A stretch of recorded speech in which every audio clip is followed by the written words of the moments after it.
Well, their power is the power that humans give to them all the time in the form of acquiescence. That's their power. They really don't have power. Humans give them their power by not saying, no, we're not doing it. And so what you just mentioned there about, predicting the future, what I've been doing is not predicting the future. I've been saying, this is the plan that this global cult network has for the world. And unless something intervenes to stop it, i.e. humans stop giving their power to it, then this is what's going to happen. And the idea is to alert enough people to what's happening so that they do stop it. So it's not that I've predicted the future, it's that I've predicted the plan if it's not stopped. And clearly it's not been stopped up to this point, although there are many more encouraging signs now. And therefore it's unfolded, and it appears that I've predicted the future. I've predicted the plan. Yes. And, there's two worlds. Only on Becoming Supernatural. In one world. There's the world of the population, and it is restricted severely in the information that it receives, unless you actually go looking for it yourself or it comes to you. So the education system, if you look at the education system in America, who brought that about originally? The Rockefellers, J.D. Rockefeller, the oil tycoon, pharmaceutical tycoon.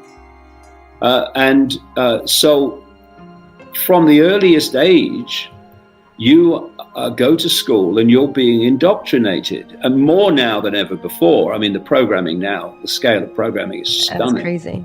But it's been a programming operation all along. It's just got more and more severe. So what version of reality are you given? What version of history are you given? What version of everything are you given at school? The official version. And if you don't tell the exam paper what it's told you to believe or what the system's told you to believe, then you don't pass the exam. And also in the education system, there is a technique of enforcement. Mm-hmm. So you come out of the womb, you have 2 or 3 years, 4 years maximum, with your family, who have also been through the system you're about to go through. So they've become programmed, and they're passing it on to you, thinking it's how things are. But then at 4 at the latest now, you go to school. You've only just arrived here, and there's an authority figure telling you what when you have to be there, when you can leave, when you can eat, when you can talk, when you can go to the toilet.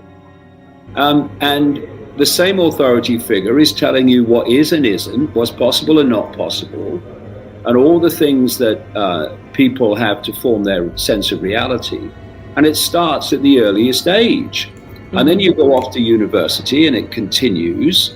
And then you go out into the world of work, and you are then meeting people who have been through the same system you've been through, the same programming system you've just been through, only earlier.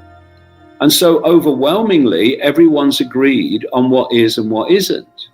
So there is what I call the postage stamp consensus. It's a narrow band of belief of how the world is and who we are and all of it. Only on Becoming Supernatural. And that's what is indoctrinated into you in your formative years. And then you go out into the world of work, as I say, and you're meeting people who've basically been programmed in the same way. So everyone's agreed, basically, on how things are.